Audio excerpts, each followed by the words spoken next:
Welcome to the Hot Lava Podcast. Kevin Acee, Padres beat writer for the Union-Tribune. Ryan Finley, sports editor for the Union-Tribune. We're talking Mariners Padres. Ryan, I'll let you discuss the significance around this weekend, and I'm not talking about it being Military Appreciation Weekend or whatever it is that we're calling it to in recognition of the people that serve our country. I'm talking about the other big event, but whenever it is that you want to bring that up, but where would you like to start before Padres Mariners? I'd like to talk just a little bit about the last series. Padres take 2 of 3 from the Angels, a bad Angels team, right? Robert Suarez implodes on night 1. The Angels rally, hit a grand slam in the 9th inning, beat the Padres. Night 2, the Padres were in trouble again, and Fernando Tatis saved them. His first career walk-off home run, which is a statistic that blows me away. But I don't really want to talk about that. I don't want to talk about the fact that the walk-off home run that he hit maybe hasn't landed yet. I want to talk about the conversation you and him had. I believe it was later that night. Yep.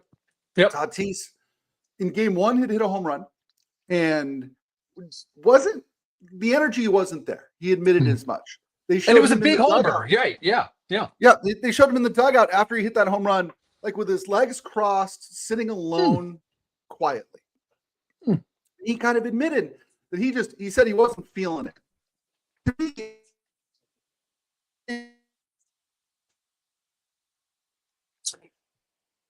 Well, here's an unfortunate. From a guy who has been Superman in terms of, what he's been able to do here.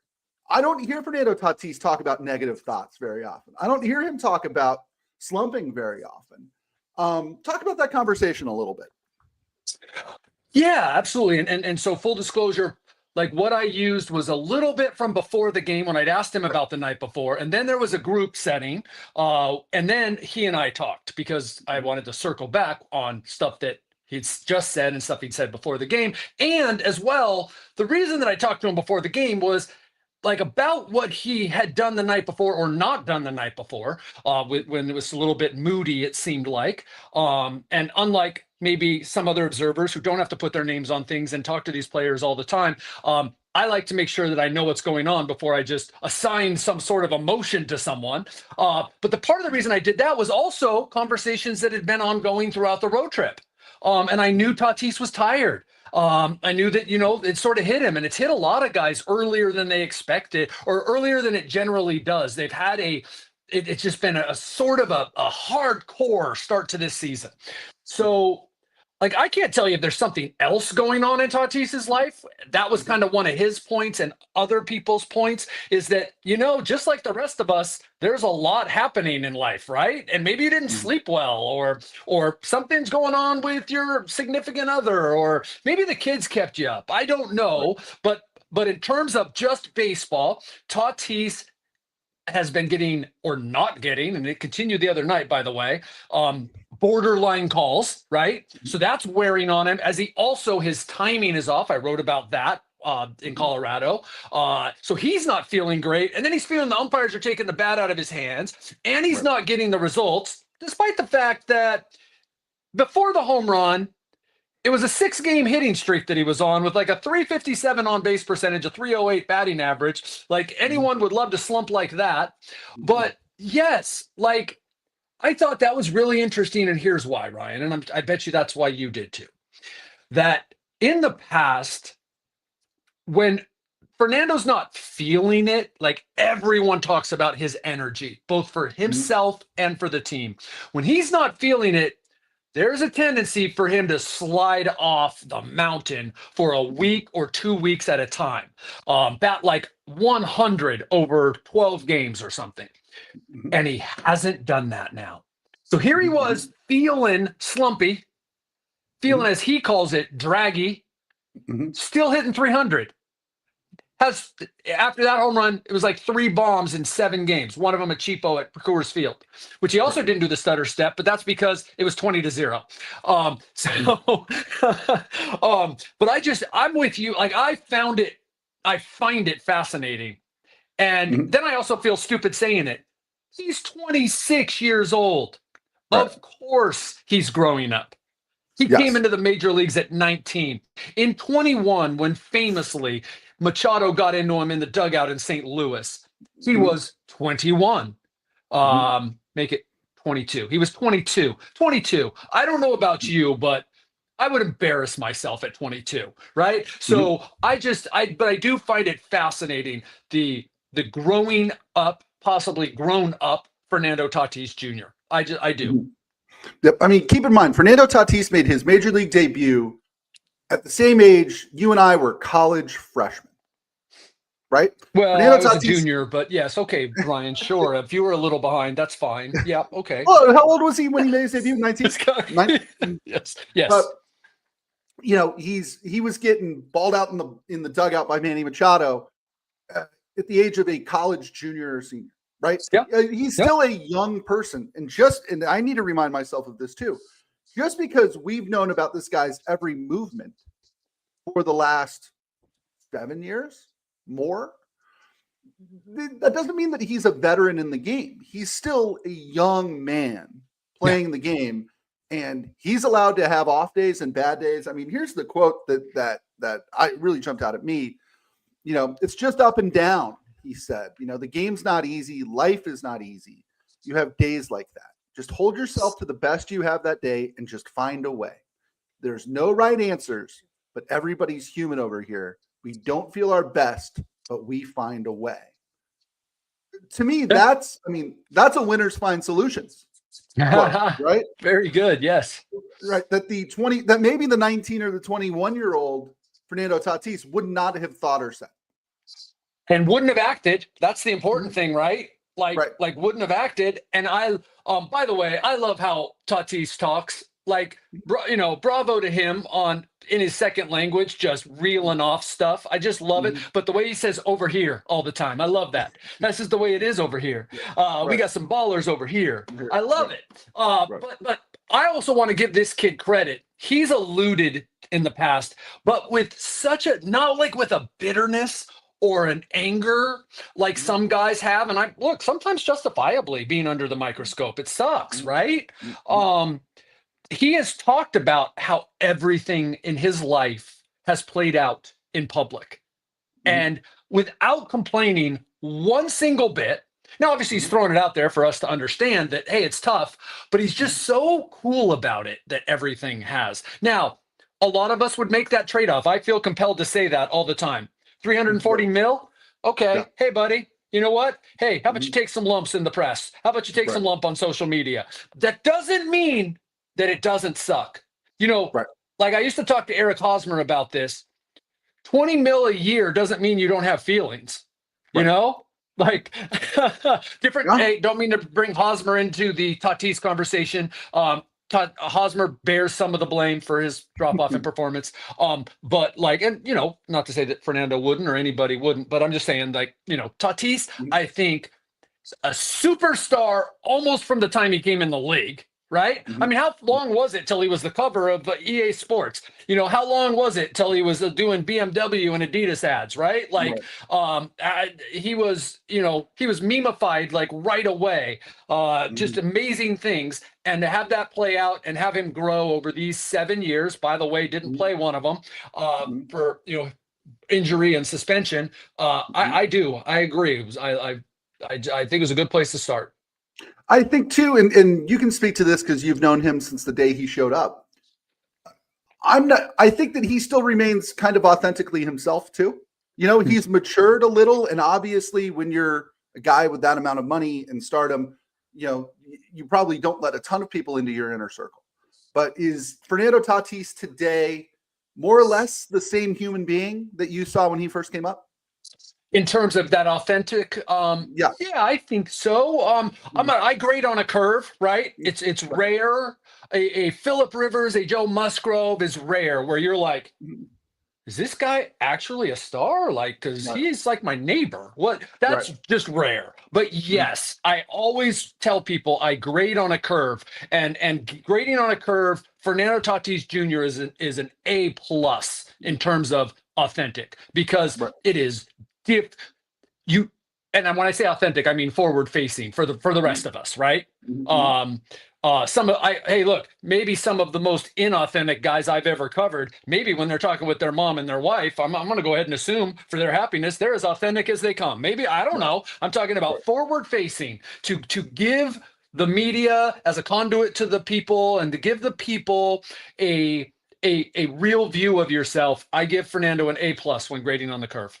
Yep. Something as simple as I was having a bad day, but I went to work anyway. And by the way, hit a friggin' home run while I was there. Yeah, I think it's relatable. Kevin, we all have bad days at work. We all sit down and go, "Ugh," and then you do it, right? You figure it out. And to me, that just really jumped out during, and maybe it's because the Angels aren't particularly interesting to me. But to me, that storyline, and by the way, not to mention that walk-off home run on Tuesday saved the series for them. If you lose 2 or 3 or get swept by the Angels, it's not a good look at all. Really, really interesting. Let's go from one superstar to another. Manny Machado's heating up. Again, a little bit of a scare with him sliding into second the other day. Kind of came up a little, but it looks to be okay. Is this just one of those vintage Manny Machado hot streaks? It seems like it, minus the home runs. Right. It's hard to slam a guy who is, hitting the ball all over the field, hitting the ball as hard as he is, and hitting it, getting on base as often as he is. He needs to start hitting. He needs to start slugging. Right. I don't even remember the last double. Just want to say that. And when you're Manny Machado and your average salary is $31.7 million a year, then that's the standard we hold you to, and that's what you're being paid for. That said, the dude it's Manny being Manny. So it is phenomenal. And it's like the most predictable thing that you could come up with. Wrote about it the other day that this is, if history, and he has a long history in this league, if history tells us something, it's that this 14-game hitting streak he's on, which is tied for the second longest of his career, longest as a Padre, is just a part of a bigger, like, even if the hitting streak ends tonight, right? He probably walks once or twice, and then he gets 2 hits tomorrow, and goes on another, 8-game streak. And, we look up, and after 4 weeks, the guy's hitting 350 with an 1100 OPS in that span. That's what Manny Machado does. And you know what? He does it as well as anyone, but that's what a lot of stars do, right? Like, not every, you're going to go 0 for 12. And then you're going to like Jackson Merrill is 0 for his last 9, okay, over 2+ games. If Jackson Merrill is who we think Jackson Merrill is, that's going to end tonight here, maybe his third at bat or something, maybe his first at bat. And then he's going to, have another 6 or 7 games where it's Jackson Merrill, and then he might go 0 for 4. That's what, really good players in this league do. That's the difference between them and the guys who platoon or, are just okay. Right. And we've talked about this on here before. You can tell Manny Machado and Fernando Tatis Jr. are locked in when they're not chasing. Yep. And Manny's not chasing. This is a guy who, there were times even last year, when things were going poorly, it looked to an observer like me like they're just guessing, right? And he's dialed in now and really, swinging at strikes. He said to you, and it's the biggest cliche in baseball, but it's, hey, see ball, hit ball, right? It doesn't look like he's trying to do too much. On the other hand, like you said, a home run here and there would probably be nice. Yeah. He also said, hey, whoa, you're saying too many words. Hey, buddy, listen, it's just see ball, hit ball. And that's classic Manny for, that's true. Manny's one of the more simpler, keeps it simple guys, right? Not a lot of tinkering with that beautiful swing. And also, look, I don't want to talk about what's going on. That's what that answer is. But I always appreciate it. He had me doubled over with laughter there because I should have known I was walking into that, trying to ask him a technical question. So he is, he is a fun player to watch. And, I think I'll write about it next week is we have another off day. I'm really looking forward to when we don't have these off days, so I could just, cover games every day and not do off day stories. But anyway, of course, Jeff Sanders doing all my off day stories. So what am I complaining about? Good one today, right? Stephen Kolek. We'll probably talk about that later. But Manny, for all this other stuff that's going on, in the, we love Miro, we love Tatis, we're talking about the bullpen. What's going on with Dylan Cease? The Padres having the best start, one of the best starts ever. It's like Manny's been this forgotten guy till recently. Until Freddie Freeman became a qualifier, he was leading the league in batting average. Right. So like the guy's having one of his best starts to his career, probably outside of his contract, his first contract year. He is phenomenal, and he's the guy who he's the face of this franchise. No matter what, to me, he'll always be the face of this franchise because of how he changed this franchise. We were talking yesterday, you and I, on your day off about that, right?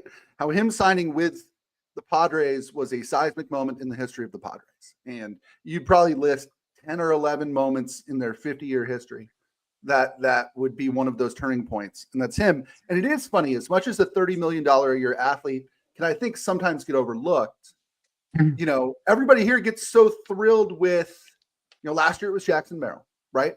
It's Fernando Tatis Jr., who's more exciting than Manny in terms of 450-foot walk-off home runs. Electric, kids love him. Talent, hair, yeah. Right. Even somebody like a Luis Ariz or any of the pitchers who we've talked about. There are a lot of very good players. There are a handful of stars on this team, but Manny is the superstar on this team. Yes. I mean, I will absolutely. And I love covering him, even though he's a pain in my side a lot of times, and that's okay. I love covering Manny Machado. Yep. The Padres are relevant in part because Manny Machado is a Padre. So relevance is good for the media business, by the way. Yes. Absolutely. We're 17 minutes in, so we should probably talk about this bullpen. Robert Suarez, one of those nights couldn't throw strikes. Then they go to Alec Jacob, and he hung one, and it got hit very, very far into the Western Metal Building. This bullpen's been taking on water here the last couple of weeks. Is it regression to the mean? Is it too many games? Is it Coors Field? What do you think it is, Kevin? How about all those? Okay. Regression Okay. to the mean being number one, because the fact is, and here's why I'll say that. I'm the guy who spent the hour doing this research, so I'll throw it out there, and I think it's significant. 6 games, 17 2/3 innings, 31 runs allowed, 30 of them earned, allowed by the bullpen before they went scoreless on Wednesday. That's the worst 6-game stretch in Padres history. Oh my God. And they've played a lot of series at Coors Field and never had a stretch like that. So there you go. Now, I think that's whenever you can actually say something in today's world where everything's the best ever, worst ever, when you can actually say that in 57 years of a team playing baseball, that it's the worst ever, that's significant. That said, what's the real difference? And I'll tell you what makes it the worst too. Because what's the real difference between allowing 31 runs and 27 or 26 or 24? That's still bad, right? And almost every bullpen has that run. They lost 4 leads in the 7th inning, 1 or 2 run leads. They had not done it before this season. And they've been so good at it. So that makes it the worst. That said, every bullpen is going to have one of those. Like one where it's, 7, 8, 9 games, 4 games, 6 games, depending on how good the bullpen is. And turns out maybe this one wasn't historically good, right? That happens because of the nature of their job. They are supposed to go out and be perfect. And when they're not, we notice. I don't go up, and very rarely when Alec Jacob converts, a 1-2-3 inning, does his job in the 6th, I don't go up to Alec Jacob and talk to him about it much. Now, if he does it 7 times in a row, then I do, right? But when he doesn't, he gives up, then you got to talk to him. That's completely unfair. That's the nature of the job, and that's why when these things happen, I'm not pulling the fire alarm just yet. It was amazing being on social media in the middle of the Robert Suarez implosion the other night. The here we go again thing with Robert Suarez is really funny. It's as if people forgot that he had an ERA under 1 heading into that game, and that he had been as close to perfect as you can be in Major League Baseball up until that moment right there when all of a sudden he couldn't throw a fastball for a strike. I think that's just the nature of closers. I'm old enough to remember when Trevor Hoffman would blow a save and people would go, Hoffman's lost it. You can't get guys out throwing 86 miles an hour, et cetera, et cetera. Trevor Hoffman's in the Hall of Fame. You know, I'm not saying Robert Suarez is going to the Hall of Fame. I'm saying even Hall of Fame closers get shelled a couple times a year. And to me, what was important was that Robert Suarez and the bullpen was able to rebound the next day, or was able to rebound Wednesday. Yeah. And it is a concern, right? Sure. It is something that needs to be asked about, monitored. Why? But it's not. Yeah, it probably isn't. They also have been extremely busy. Not overworked. Overworked implies that the coaching staff and the manager aren't doing their job. That's not the case. They're doing a phenomenal job. If you look at how these guys have been handled, as a matter of fact, the beginning of this implosion was because, you know, Jason Adam and Jeremiah Estrada needed a break. You know, they were on pace to pitch 90 games or something like that. And that just doesn't happen. And so if you want them there when it really matters, then, you know, Wandy Peralta's got to come in and protect a certain lead, or Adrian Morejon, who's like more like your 7th inning guy than your 8th inning guy, whatever. Like, you know, you've got to be careful with the bullpen too. So that happened actually a couple times where you're putting in guys in situations they're not familiar with, or against batters that you normally wouldn't if everyone's rested. And so that's another factor of why these things happen to bullpens. Sure. And, you know, it's funny. We talk about injuries all the time as being reasons for, not necessarily excuses for, but reasons for a team struggling, right? The thing that we don't talk about is baking in rest for guys who you are using a lot. And when all of a sudden you've got a reliever pitching in a situation where he doesn't normally pitch, maybe it's a little too big for him, or just something he's not used to, you could see that. These are two very interesting stats to me, Kevin, courtesy of our Jeff Sanders. Since May 6th, the Padres have a bullpen ERA of 13.06. It's the highest in the majors. Small sample size, but 10 days. 8 games, right? 8 games. Yep, 8 games. Yeah, but that's a big number. During that stretch, the only guy to not allow a run in the Padres bullpen is Yuki Matsui. Thought that was interesting. Thought that was interesting. Here come the Seattle Mariners, Kevin. Yes. 3-game series starts tonight at Petco Park. It is the first official Vetter Cup matchup. A quick background on that. The Twitterverse came up with this as sort of a mythical perpetual trophy to the winner of the interleague rivalry between the Padres and Mariners. You know, called the Vetter Cup because Eddie Vedder's from here, lived in Seattle, Pearl Jam frontman. At some point, it became a real thing. And with Eddie Vedder's blessing, and there's a logo and a charity component. And my goodness, this sort of joke has become real, and it probably drives you crazy. I think it's hilarious and kind of awesome. I think it's neat. I do. Like anything that like just had this grassroots thing, right? And then the teams actually jumped on it, and even Eddie Vedder did. And now there's like you said, a charity component and all that. I do think it's neat. Yes, of course, it's also silly. Eddie Vedder is an avowed Cubs fan, like diehard. And like there's all sorts of reasons to be cynical about it, but I do think it's awesome. I also do tend to be like head down. I'm far more interested in Brian Wu against Michael King on Sunday, and you know, what are the Padres doing? And but I actually think it's neat. But I wanted you to speak to it because you know you're in this unique situation.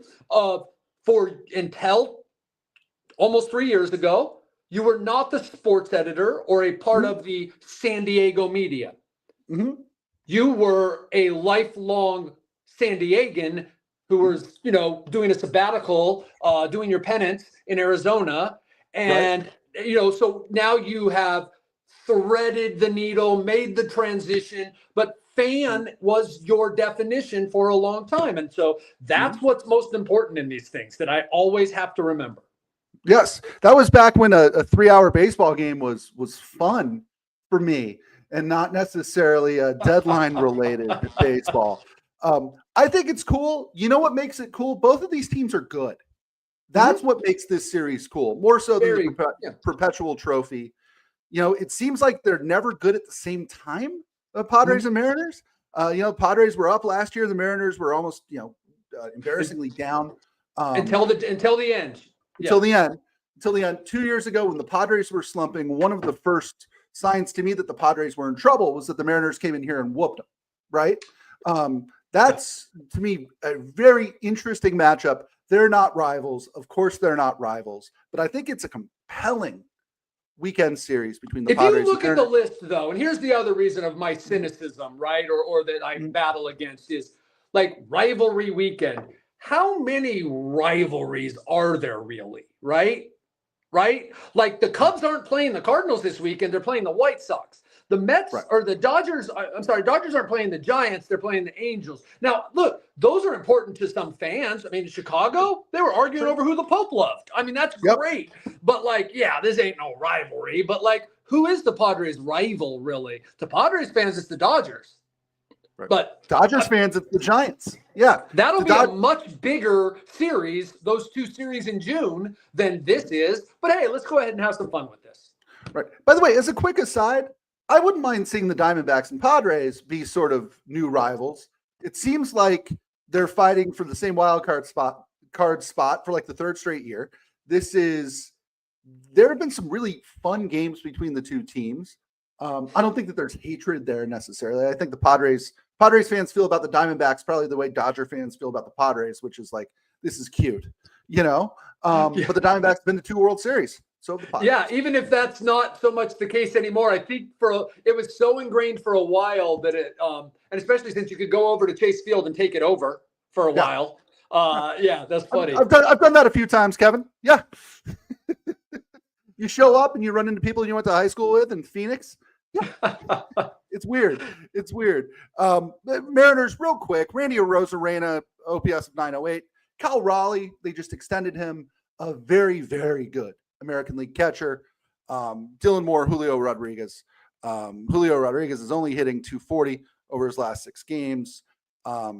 Mariners are really struggling, but they're in first place in the West. Exactly. The pitching staff struggled, but oh my gosh, they are decimated. Like, they've gone. They've usually only played 4 games this year because of this whole rivalry thing. They're going to play 6. They do 2-2 usually. The Mariners are on a 3 or 4 year run, I believe, of going 3-1 in those games. I believe that they are 12-4 against the Padres since 2021. And I think that's right. I think it's been I know it was 3-1 last year and 3-1 the year before. And it's been because of Logan Gilbert. And who's the other guy who's hurt? I know Bryce Miller's hurt. That's good. That's, not good for them. And then George Kirby. Those guys have been like Cy Young against the Padres, and the Padres don't have to face them because they're hurt. I can't believe the Mariners are doing as well as they have without those 3 guys. Yep. Tonight it's right-hander Logan Evans, 23-year-old rookie, the ERA of 3.5, going up against Stephen Kolek, who, I will just assume is never going to allow an earned run in the major leagues, and they'll probably be in good shape. He's 2-0, an ERA of 0, having pitched at Pittsburgh against the Rockies. The Mariners have slightly better lineup than both of those teams. This could be a challenge. Yes, though this one now will be at sea level, so that's nice. But this is, as you can read in Jeff Sanders' story, the Mariners are the team that made Stephen Kolek available by not protecting him in the Rule 5 draft, 2023 winter meetings. They get this guy, they put him on the team last year as a reliever and decided this year that not only do they have the reliever depth and that Kolek was okay, but look at all those pitches he can throw. And kind of look at his attitude and like nothing really kind of phases him. Let's make him a starter. And so here he is starting. Yeah. Starting Emerson Hancock versus Nick Pivetta on Saturday. I will be curious to see if Nick Pivetta can turn it around after about as bad as an outing as you could hope for in Colorado. I've rarely seen a pitcher combine, not making excuses, saying that Coors Field sucks, he doesn't pitch well there, here's the reason why. I barely even thought about this game. Let's move on. Right. That's what Right. he was after the game. So in terms of mindset, I believe in Nick Pivetta that whatever, Coors Field, place sucks. And his pitches don't play there and all that, and he will bounce back. I will be interested in what you say about how he bounces back, in that he hasn't been nearly as dominant the last few starts. Now, like, he pitched through a freaking tsunami in New York and then pitched at Coors Field. I will be looking forward to that. By the way, Nick was a little ill this week. He was back on when we were there Wednesday, but he had a little bit of the bug that was going around the team a little bit. The one that knocked Jackson Merrill out, had Brandon Lockridge down a little bit, and a couple other guys. He'll be healthy. But it's interesting when a pitcher, especially routine-oriented starters, when they're off their game a little bit in between starts. So something to look for. All right. Right. And again, sea level, big outfield at Petco Park, fly ball pitcher, not going to be hot. I mean, this is those sort of weird, extra things that may factor into whether he'll do well, all seem to line up well for him tonight. Tomorrow night. Yep. Sunday, as you had mentioned, Brian Wu, Michael King. This is ace versus ace, two guys who are 4-1 with ERAs under 3. Brian Wu. This is one of the most amazing things I've seen. Mm-hmm. At least 6 innings pitched in all 8 of his starts. Wow. 6 of them quality starts. His maximum number of pitches is 100. Wow. And that was in a game he gave up 3 runs, or 4 runs, I believe. Wasn't one, it might have been 5, wasn't one of his quality starts. This dude is efficient. I mean, I knew that he was sort of one of their, up and comers, their, this pitching staff that's been like 6 deep, 7 deep. But like, I'm like, 6 innings in all starts, and a few of them shut, or no runs in that time. I think 7 in a couple, but not more than 100 pitches. Wow. And 100 only once. Some of them like 79, 85. Like, wow. I'm really looking forward to this Sunday game. Always look forward to a Michael King start. Now I'm looking forward to Michael King, Brian Wu. Yep. Pitching to contact, Brian Wu. Kevin, we've reached our time limit here. I usually put you on the spot with something out of left field. I just have a baseball question for you. Is Brandon Lockridge their new left fielder? That's a little on the spot. Look, I think Brandon Lockridge needed to play the other night when he started as a right-handed hitter against a right-handed starting pitcher, Kyle Hendricks, and Jason Hayward sat. Jason Hayward's been struggling, so that's a factor too. Kyle Hendricks doesn't have, as a matter of fact, pretty much even splits. So it wasn't like he dominated right-handers. A good time. A manager will do that. Look for a time when Brandon Lockridge hasn't played a lot, and look for a time to get that guy in there. It all lined up for them to do. So in that sense, I'm saying, no, he's not their left fielder. Then I'm saying, you know what? He got a 2-run single off a right-handed reliever. Again, Jason Hayward has been horrible at the plate. And maybe, so I think this weekend, 3 right-handed starters will be very interesting to see what direction the Padres go in left field. I believe that one of the bigger questions right now is the amount of leash that Jason Hayward has. He's one of the guys I talked about at the beginning of the season. He had a longer leash than, say, Yuli Gurriel, but this was never Jason Hayward's on this team for the entire year. I do want to stress how they are winning, and Jason Hayward, as the players call him, Jay, is a charismatic, knowledgeable, very, very willing and proactive in sharing that knowledge with his teammates. The guys will just volunteer. Yeah, I went in after that strikeout. Jay Hay told me this, and the guy went out, got a hit the next time. Like that kind of stuff, you just hear enough and you go, okay, this isn't just like you're just talking about this veteran, It's like real. Now, you can't keep hitting 100. You could be, I don't care who you are. You can't keep hitting 100. But right. I just, there's a leash, and I just am curious how long it is. Yeah, and here's the problem. If the Padres go trade for, let's say, a left fielder, you're going to have to choose between Brandon Lockridge and Jason Hayward, aren't you? I mean, there's one roster spot for the two of them there. Oh, if they go trade for one, I'm imagining you are 100% correct in that choice has been made, and it's Jason Hayward, because Brandon Lockridge can go down to the minors. And so your choice is like, I mean, why are you keeping Jason Hayward if you're going to invest there? And I do think that is something that is, I don't want to say almost certainly, but likely on the horizon. I mean, the Padres just freed up $1 million or close to it with getting rid of Connor Joe. They also got some cash back in that deal. Remember, cash flow is a big thing here for the Padres this year. Think about how some of the contracts they structured. And as you get closer to the deadline, then a guy who's making $4 million is only making, $2 million or whatever, right?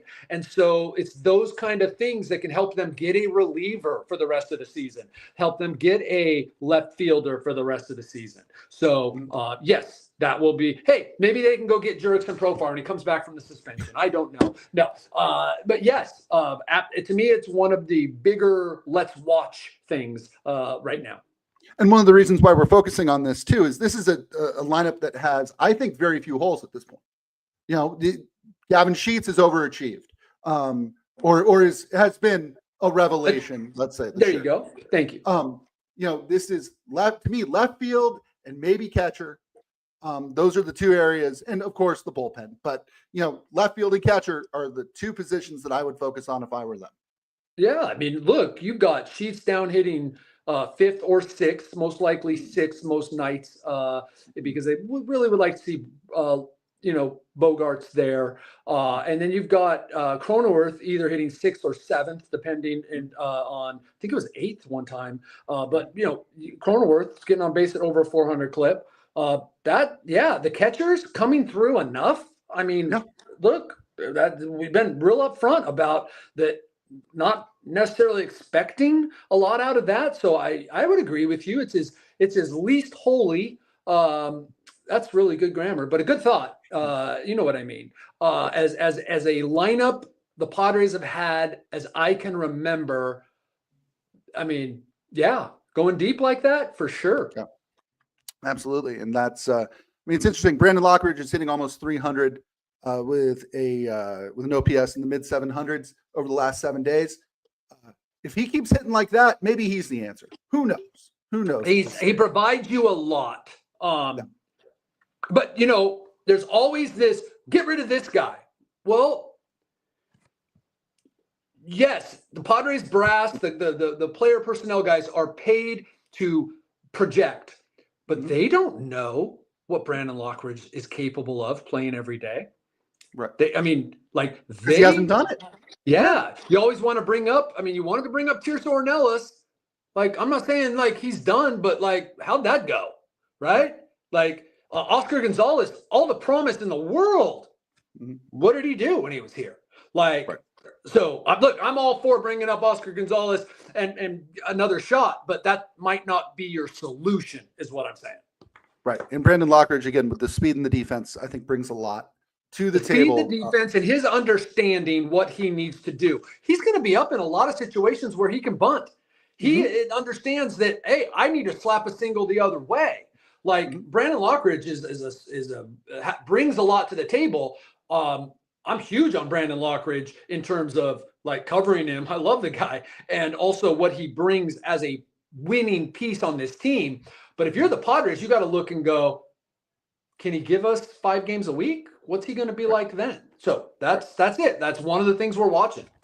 Right. And again, a guy who I think is a really good 8 or 9 hitter, probably nobody that you want to hit second or third. But the beauty of this team is they have that depth where, barring a rash of injuries like we saw at the start of the season, somebody like Brandon Lockridge isn't going to be asked to do things that he's uncomfortable doing. Whenever you say something like that, I just cannot believe that 8 years ago we were watching teams where Brandon Lockridge would bat second. Oh, they'd sell his T-shirt jersey in the team shop. They'd have Brandon Lockridge bobblehead night. They would. Wow. Well, that's a good place to jump off here. Padres Mariners 3-game series starting tonight at Petco Park. The Vetter Cup. Feel the excitement, Kevin. That'll do it for this episode of the Hot Lava Podcast. For Kevin Acee, I'm Ryan Finley. We'll see you next time.